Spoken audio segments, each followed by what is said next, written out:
Just when Syria's new leadership was trying to tell the world that Damascus was safe again, the sound of diplomacy was drowned out by the sound of explosions.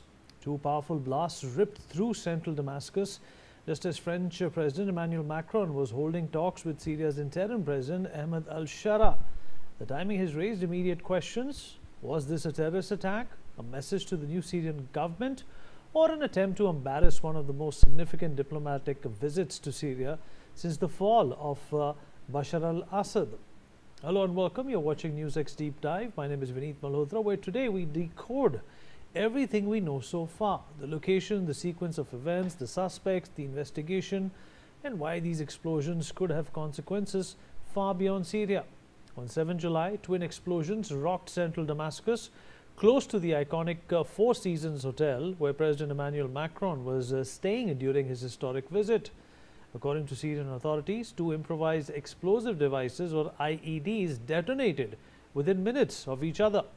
The first device exploded near the Syrian Ministry of Tourism, while the second exploded nearby, close to the National Museum area. One of the bombs had reportedly been concealed inside a parked vehicle, while another had been hidden in a trash bin, suggesting deliberate placement in crowded civilian areas. The blast shattered windows, damaged nearby vehicles, sent smoke billowing across the district, and triggered panic among civilians and journalists covering Macron's visit. Syrian officials say 18 people were injured, including 4 police personnel, several civilians, and the Deputy Tourism Minister Faraj al-Kashkush. At least 3 civilians were also killed in the attack.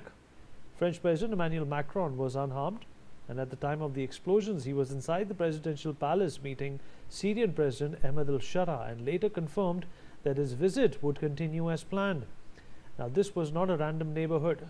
The attack took place in one of the most heavily secured parts of Damascus.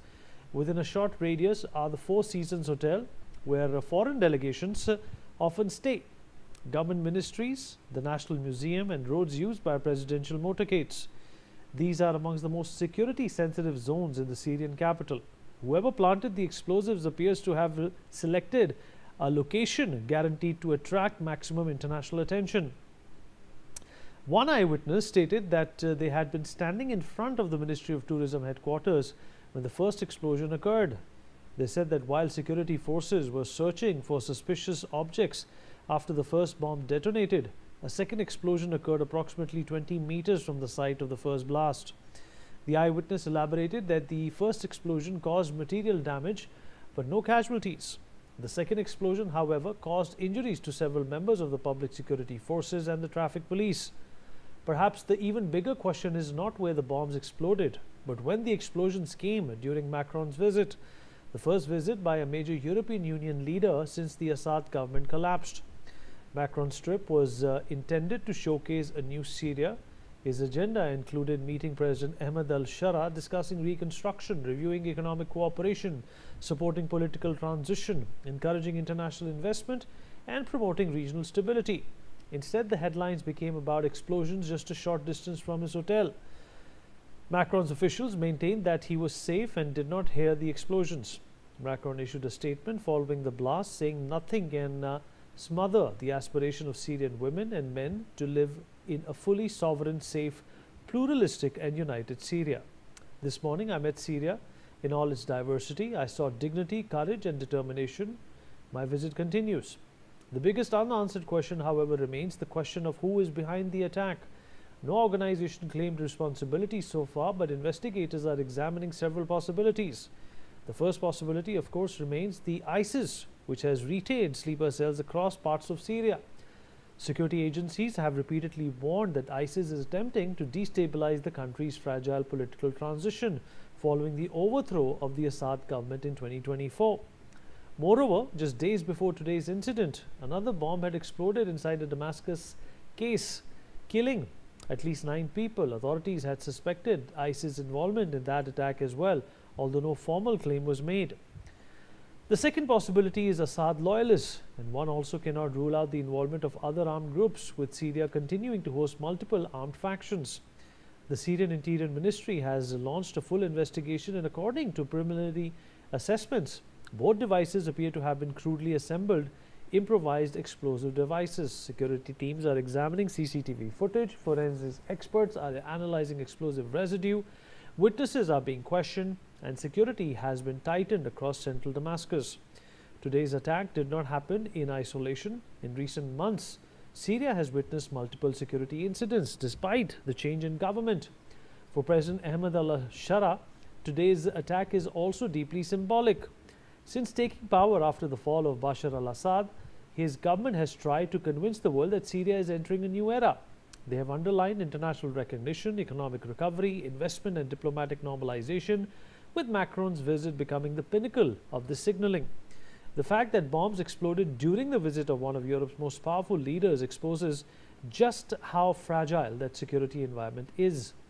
Now, the investigation is still in its early stages. There is no confirmed perpetrator, no claim of responsibility, and no arrest so far. But one fact is already clear.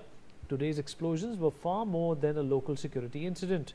They were an attack carried out at one of the most diplomatically sensitive moments in Syria's post-Assad transition.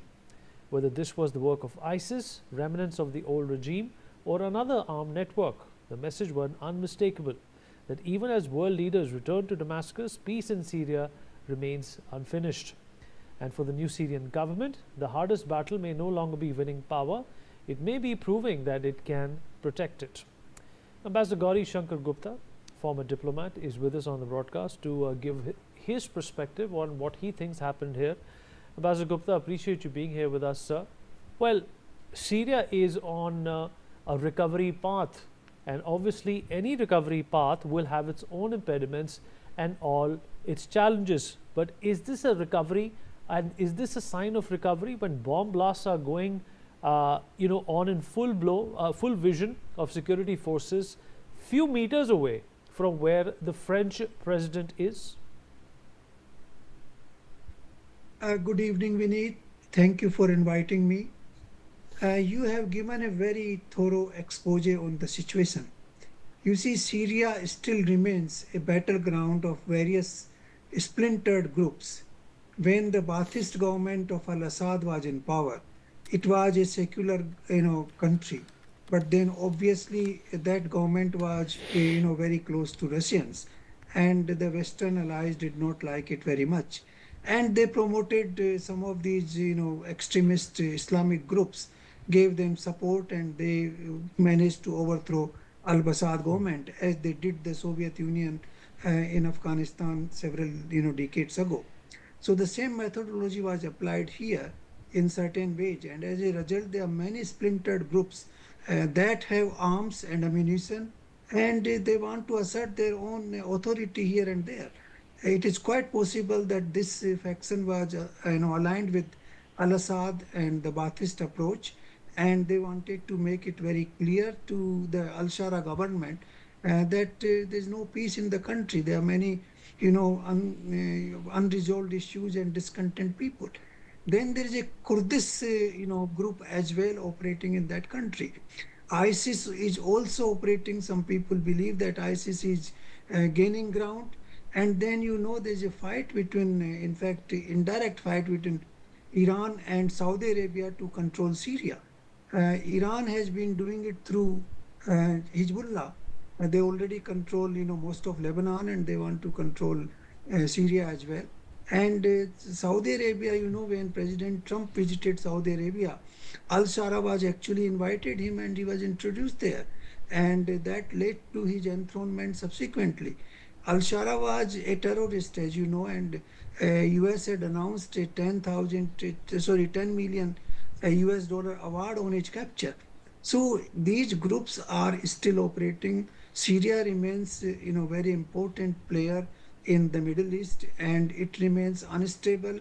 I don't think the Syria will attain stability without, containing all these groups in variety of ways. Whether it is Kurdistani group, whether it is pro-Bashar group, whether it is pro-Iran group, pro-Saudi groups, and then of course the pro-Ahmad al-Shara group. So there are variety of groups, and there are also some interference from, from Turkey from time to time. Turkey also claims parts of Syria, and they have been also infiltrating certain groups inside Syria to create problem in that country. So Syria will remain unstable. I don't think it will become stable country in the near future. And the attempt, I think the French government was also at a great mistake. They did not analyze. I believe this hotel is in the central part of Damascus, and it is surrounded by mosques and business district. It was not really a safe place for the president to stay. But I don't know why they did not analyze the situation properly, and that has also, been noticed by many people that this was not a place they should have chosen for his stay. He could have stayed in less comfort, but in a more secure place. So these things will remain, and I think I don't see any stability in Syria returning back, at least in the next several years, 4 5 years at least. Ambassador Gupta, always a pleasure having you, sir. Thank you so much for speaking to us. We take a break. Be right back.